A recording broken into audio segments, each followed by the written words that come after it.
Ew, gross, Molly. Can't even believe it. I know. All right, welcome to Wednesday Wisdom. I'm Dr. Mark Humbert here with Body Smart. And today I want to talk about some of the common causes of plantar fasciitis and ankle pain in general. So we'll start off with this idea that all injuries are errors in training, right? More specifically, let's say errors in load management. So we talk about that all the time, right? How are we managing the loads? How are we increasing our capacity to handle more load, more stress throughout the day? So let's look at a couple of the common things that tend to drive some of those areas of pain. So one of the first things that we always check, and super common in runners, is looking at the hips, right? So our hips really should act as a load transfer system, right? So the suspension on the car is doing is it's transferring and absorbing and dissipating loads. And so that's what we want our hips to do, right? The idea of a really strong core that we base our movements out of. And so a lot of our training and running, right, is in this plane, right? That straight plane, we want to keep moving this way. And we neglect some of the muscles that really provide that stabilization in some different planes, right? In that side-to-side plane and that rotational plane. And so one of the first things we want to look at are the hips. And if those are weaker, then we want to strengthen them, right?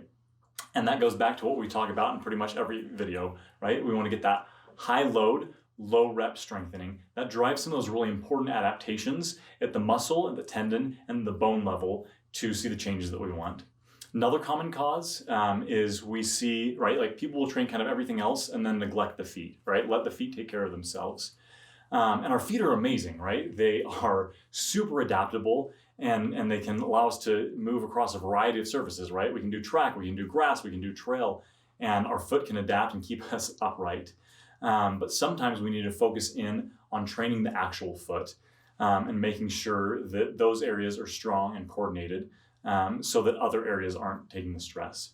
So the plantar fascia itself, right, is a very robust band of tissue that crosses the bottom of the foot. It's actually functionally linked with the Achilles tendon, and when you look at it, it's kind of continuous, and we'll come back to that later. But it is what helps provide some of the support of the arch. Now there's other things that help support the arch as well. One of those things is what are called our intrinsic muscles. So they're the muscles that are inside our feet. And when those aren't well trained, when they're not doing their job as well as they ought to, then that puts more stress on the plantar fascia. So with every step, right, where those other muscles aren't doing their job, then that tissue is taking more and more strain. And eventually we get beyond its capacity. That's when we have things like pain, things that keep us from running, dysfunction. Is again, it's about that load management, and we've exceeded the ability of our tissues to handle that load. And so one of the really common things that we'll do is we'll strengthen the heck out of that foot. One of the things that we see people do a lot, and we've talked about this in other videos, is they'll have pain at the ankle, they'll have pain at the foot, plantar fascia, they will stretch it, right? They'll stretch it, they'll like put on one of those little balls and beat the heck out of it. And what we find is typically that ends up being counterproductive for what people are trying to accomplish. We really find that strength training, so training strength and also looking at movement and balance and coordination like that, have a much bigger effect than will the stretching. And the last area we want to look at is what's happening at the calf. And so like I said before, right, that plantar fascia and the Achilles tendon are functionally linked. And so if the muscles that are tensioning the Achilles, right, your gastrocnemius, your soleus, are not doing their job, they're not sharing their part of the load, then we're likely, again, going to have more load being absorbed by the plantar fascia, some of those other structures down there. And so again, high load focused training on those muscles of the calf, and specifically the soleus in runners. The soleus is super, super important in runners.